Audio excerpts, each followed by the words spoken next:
Let me then resume in a couple of minutes, as you say, what the question that you are asking. You might recall that the last weeks of June, Congress provide full authority to the President of the United States, Barack Obama. It gave him what is called fast track, right, trade authority. So this so-called TPP, the Trans-Pacific Partnership, which is being defined as a trade agreement, is not even a trade, and it's not an agreement, but a trade deal such as this is basically, as someone put it, is a NAFTA multiplied many times over. So this is basically, in answering your question, the TPP is not a trade agreement. It's a license that we are giving to, and not all the corporations. This is to the major ones and the most powerful ones. What you were saying is the question of what is in the TPP. Well, for some of you might already know that these conversations have been taking place, have been going on and on and on for years now, and it's well known that these negotiations, this talk, these discussions had been in secret. People are meeting closed doors. Trade representatives with the major corporations. So the people are actually left aside from these conversations. So what you see in these tables, in these sitting tables, you see the major CEOs of the largest and biggest corporations and government officials. Many of them, of course, have never been elected by the people. So in regards to what you were saying about what countries might be involved in this, well, the conversations, what you see on these conversations, leaders of corporations and government officials from Australia, Brunei, Canada, Chile, Japan, Malaysia, Mexico, New Zealand, Peru, Singapore, the U.S., of course, a major force behind it, and even Vietnam, and we know now from what is coming, what it has come out, that it is being very clear that U.S. jobs are going to be going somewhere else, are not going to stay in under these provisions. Corporations are going to be free to act and take anywhere they wanted their corporations, and with that they can close it at any time, and you will leave hundreds of thousands of workers unemployed. So this, of course, it is a very good tool. This TPP will increase even more as we know it, income inequality, which by now in the U.S. has gone in conditions that a few years ago were just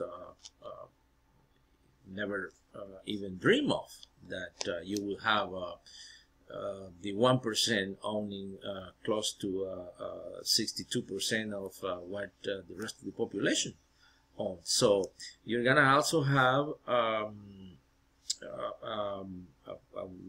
high degree of cost. It will be so expensive to buy medicines for the Americans, let's say, right?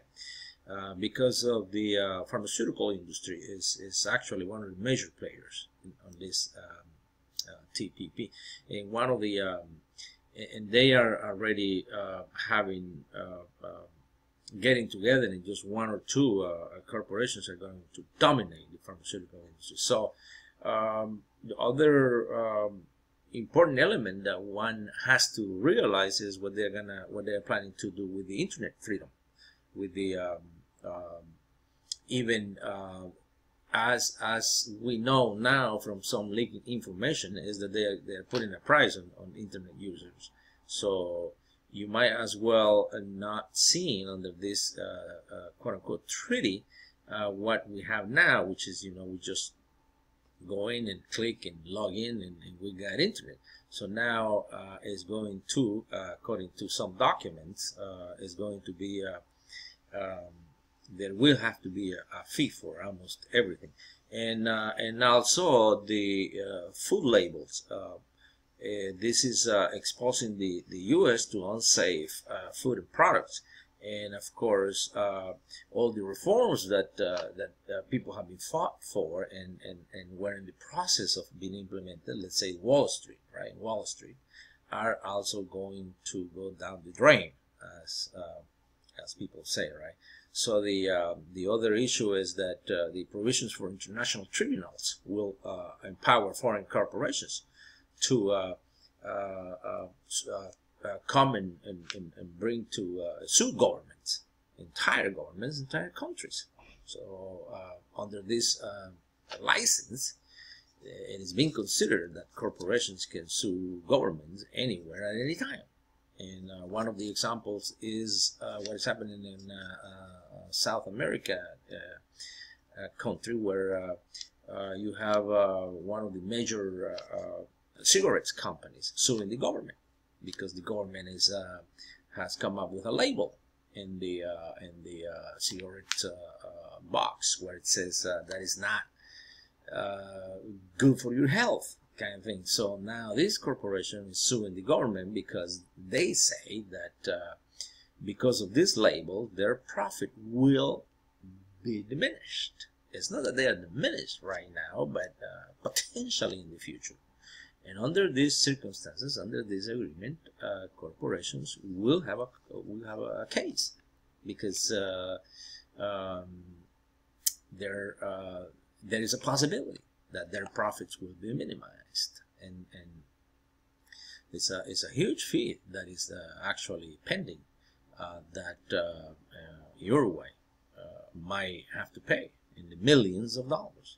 So this is basically a license to kill, pretty much. Give corporations that certificate of death, certificate to do and undo whatever they want in the planet, and as if it's not enough what they have done and already. So people can look. There are some WikiLeaks documents where it's been documented that this there is even a pact between Medicare to the pharmaceutical companies, and going forward and attacking potential reforms pro Americans taxpayers. So this is going to basically bring way up and higher prices for medicines that the Americans can now directly or indirectly afford.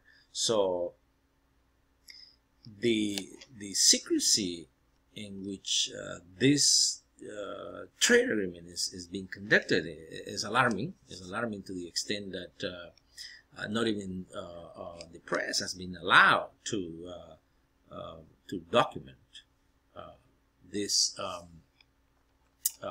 conversations. And now we know that the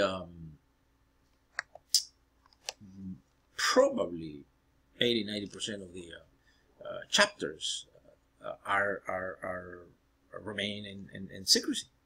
So this is something that many organizations around the world are asking for. That why is it that if it's a trade that is going to improve the lives of citizens in the planet, why is a secret? Why is it being held in secret? So we are running out of time. I understand that. So let me just finish by indicating that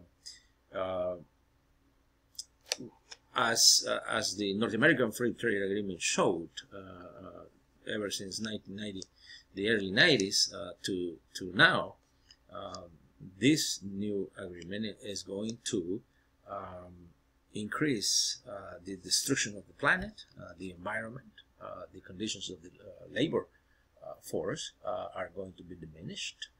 You are going to have basically the government, world governments, the world government running for and by and protecting the interests of the major corporations.